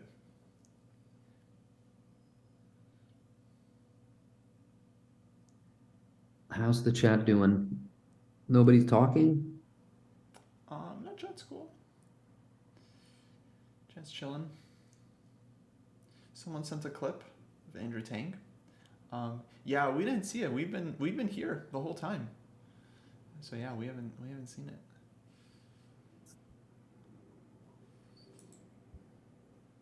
How's the chat? Let's see, or how's the chess now? Okay, let's reverse the board. We made a move. Oh, you played bishop to f8. Waiting move. Yeah.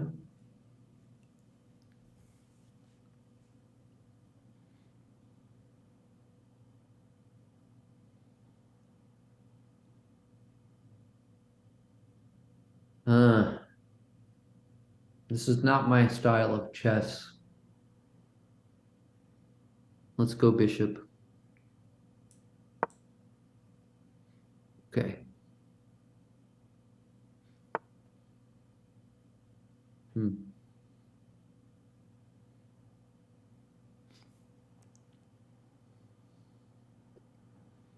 On.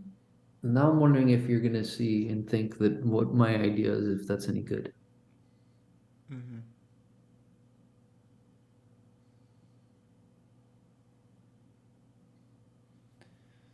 Yeah, I mean, yeah.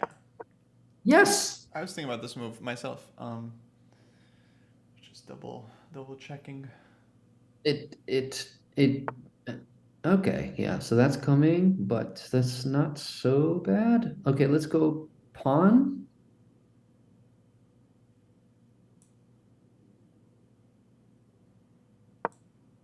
And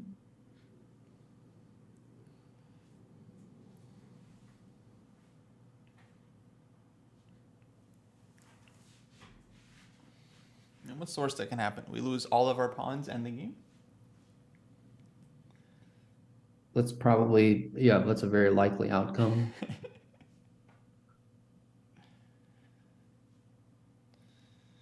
You gotta believe in the two bishops.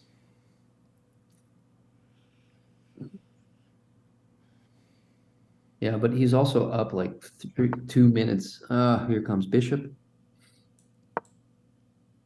Oh, that's good. That's good. We provoked him. See, a very provocative player. Mm-hmm. That's how we do it. All right, okay. So here.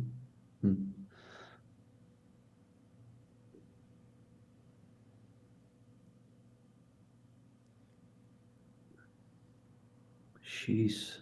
Well, let's go bishop.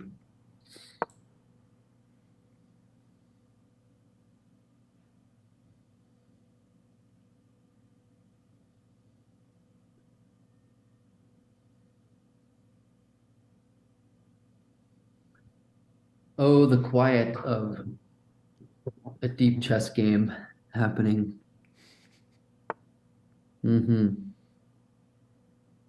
Okay, but does that,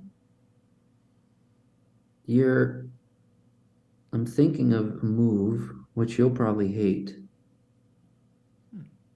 because you probably don't like this.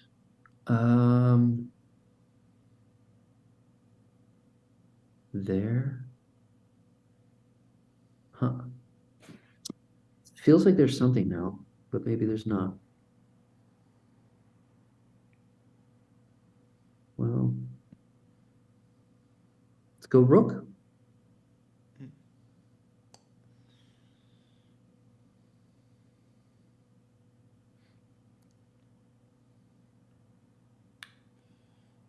Okay.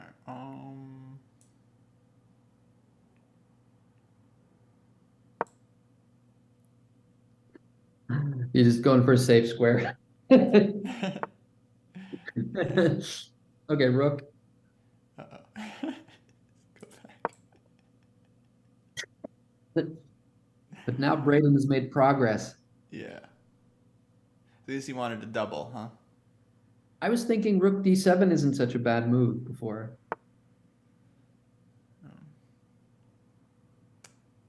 Okay.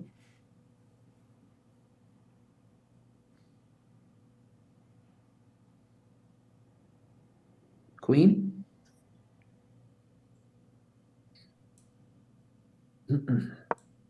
Yeah.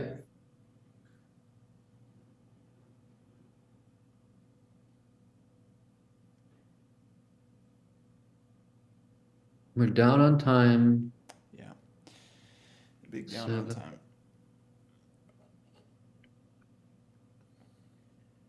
Equal material. Looks like Braden has a lot more space. And probably start doing stuff. Things could be worse. True. But could be down full queen. Exactly.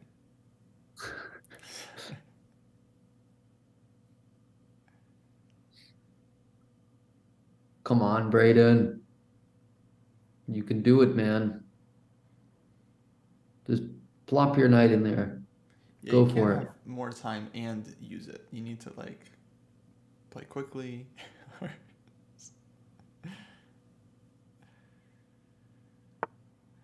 there we go. Okay. But is that really a problem for us? Well, let's go king.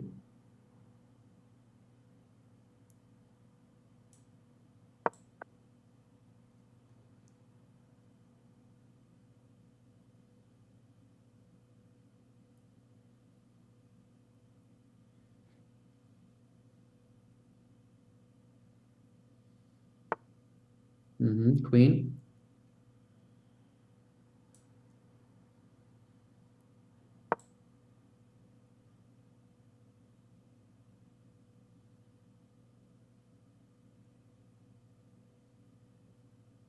Hmm.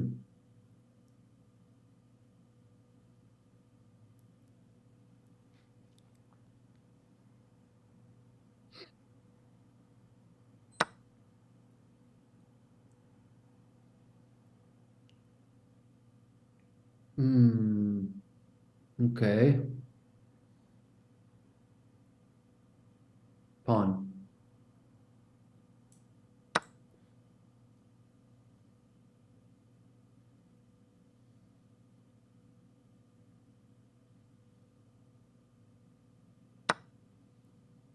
Mm-hmm.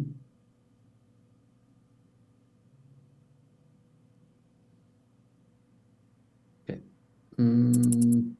Rook. Okay.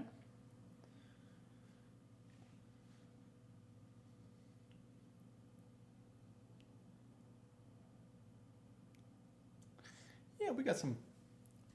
We have pieces. We have moves. We definitely have pieces. I don't know if we have moved. Okay. That's not terrible for us yet. Let's go queen. Good. I like. Yeah, this is at least some activity now. See, I told you we have moves. Yeah, yeah, we have moved. Like that was the move we had.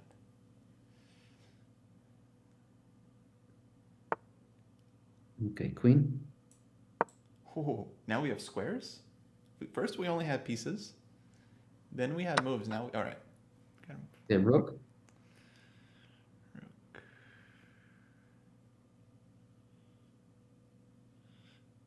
Okay, see. Okay. So now we have to do something with oh,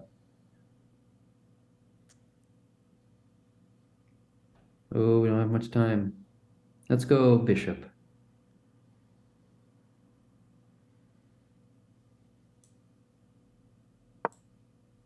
Hmm. Not much time. Yeah. Time is our problem. Time is not on our side as it is in the song. Yeah, it's our only issue, really. Okay.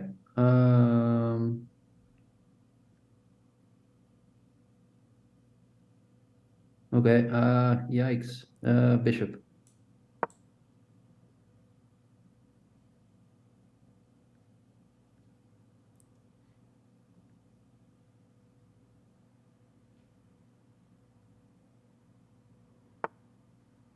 Bishop.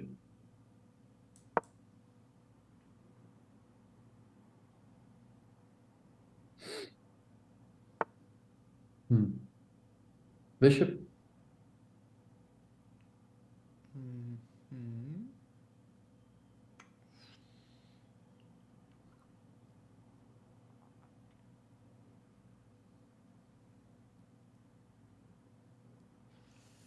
I don't know. Oh shoot, I missed. I see I missed something. Yeah, Yeah. it's all good. Okay, rook. Yeah. I missed the double attack. Braden's outplayed us. Yeah. Uh, Should we resign like grandmasters or play Now it till the it's yeah. Now it's time. it's time to resign? Here I think it's good. Yeah. Knight f3. Yeah, let's resign. Yeah, unfortunate. GG Braden. Well done, Braden. I liked our position at one point Really? there.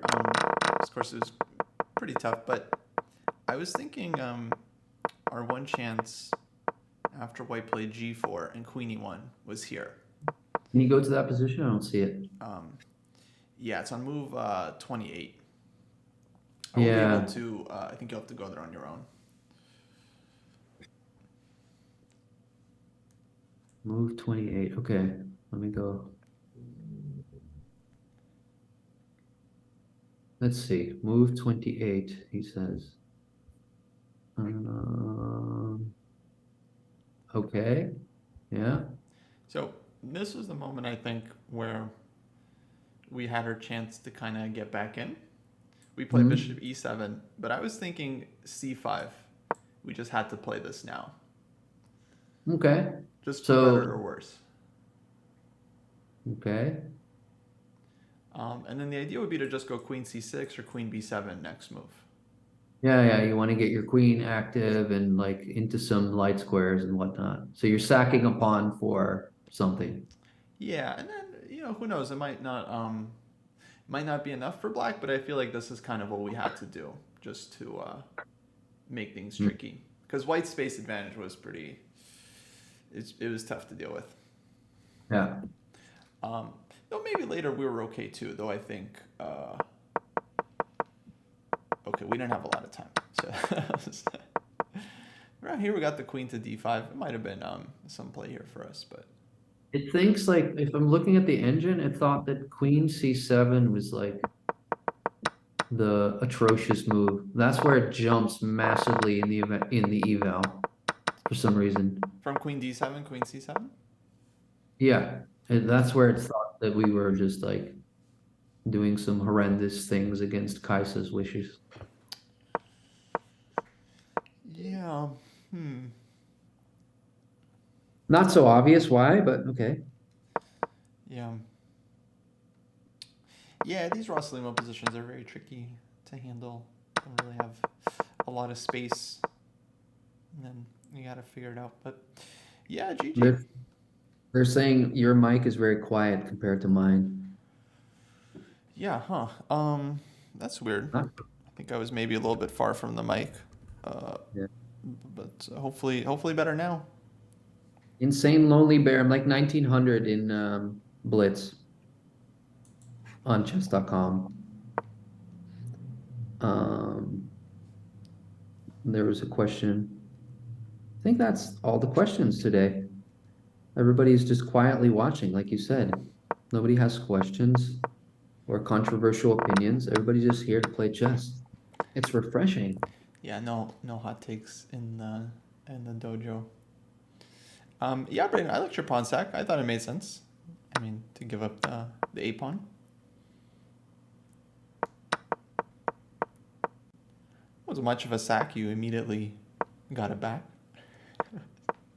Yeah, because I missed that was I think if we would have held on to that, it would have been a little bit harder for white to make progress maybe, but To the a pawn?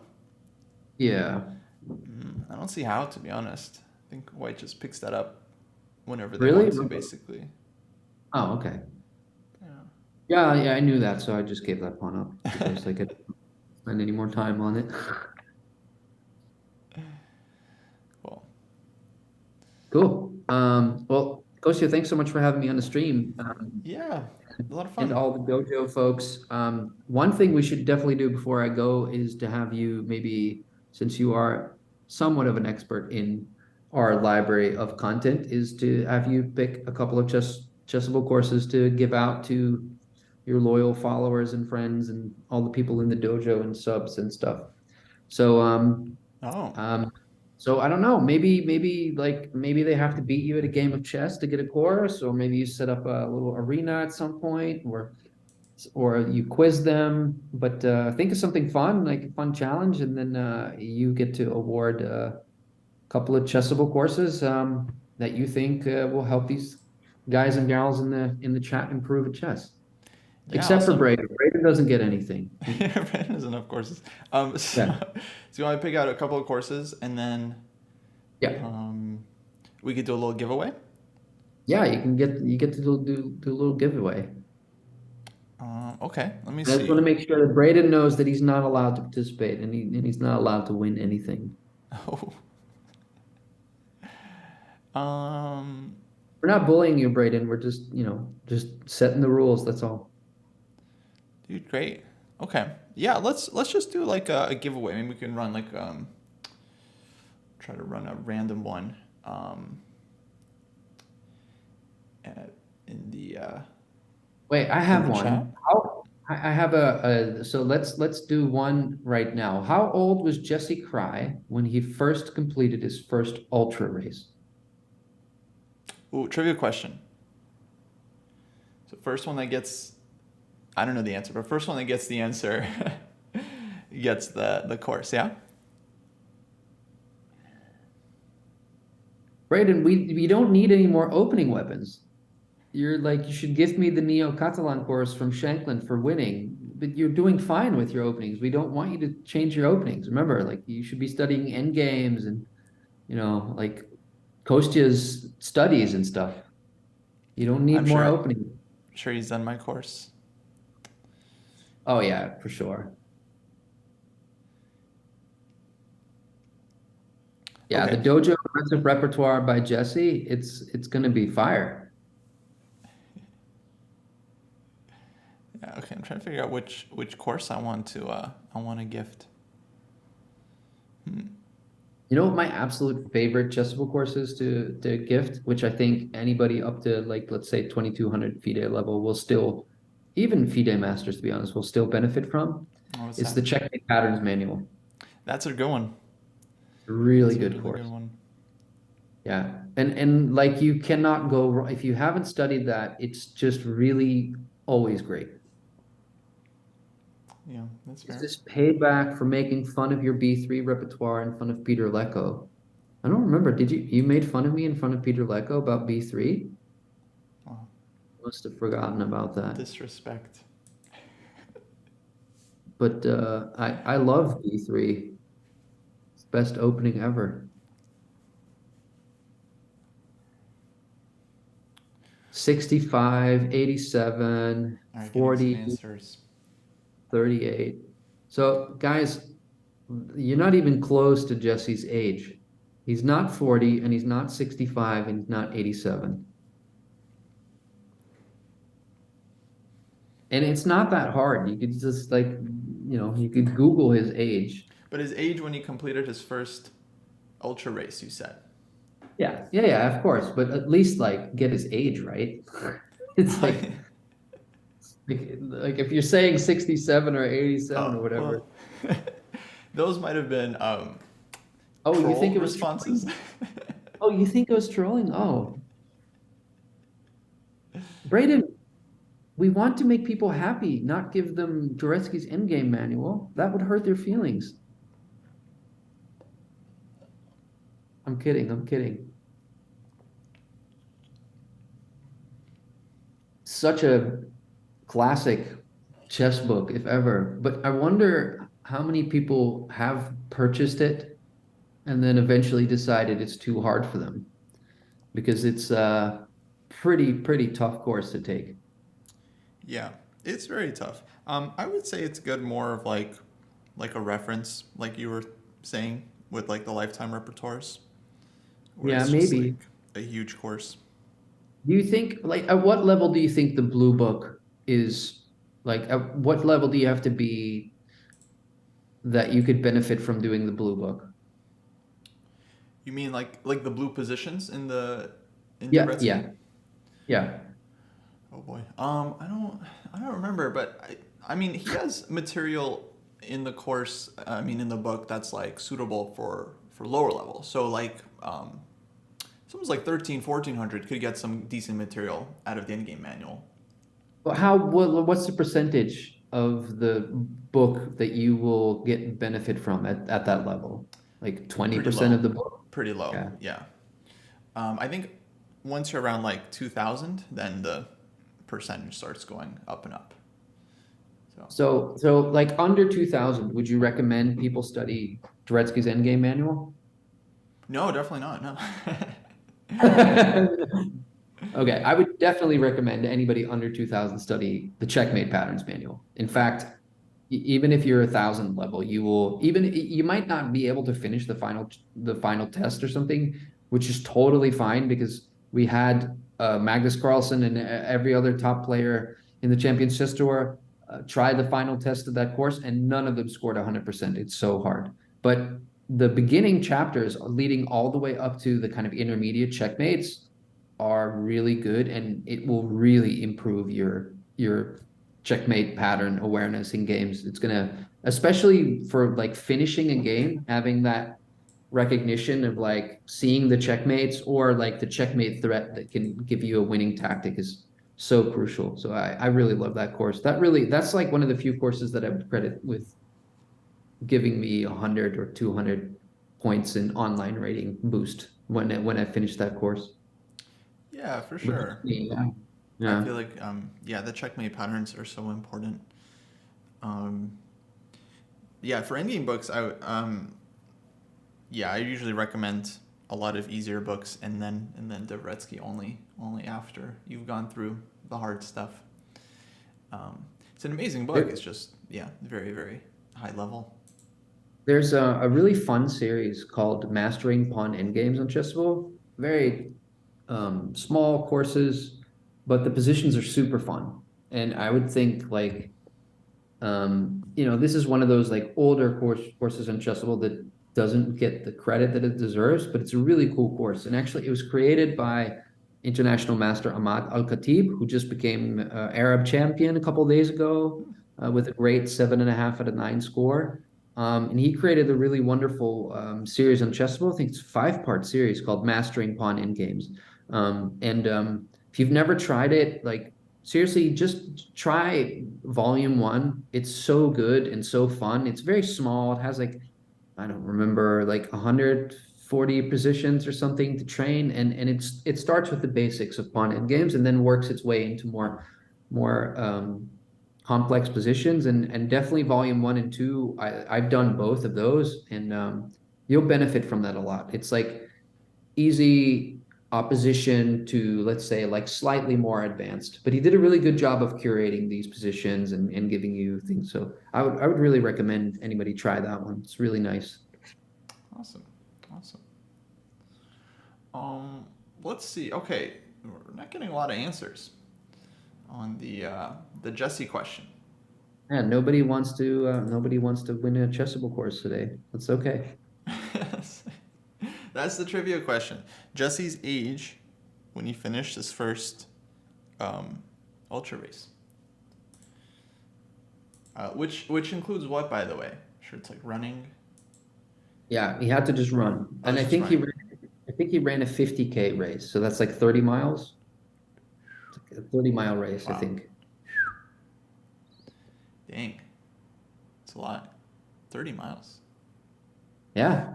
Yeah, a marathon, I mean, a marathon is 42 kilometers. Yeah, it's like 26 miles. Right. And Jesse, I think, did an ultra. It's not very long ago that he did this. Okay, not very long ago, folks. That's that's a It's big like in hint. the past, it's like in the past like 3 or 4 years, I think. We can leave this question open, and then we can post the question to Twitter, and then people can respond. And then how about we do that? That sounds good. We'll post it to Twitter, and people can answer. And yeah. So in the book, you can't just like name every age. It's like what my kids do when I make them choose a number. They just go 1, 2, 3, 4, 5. Like, you have to pick one and choose one.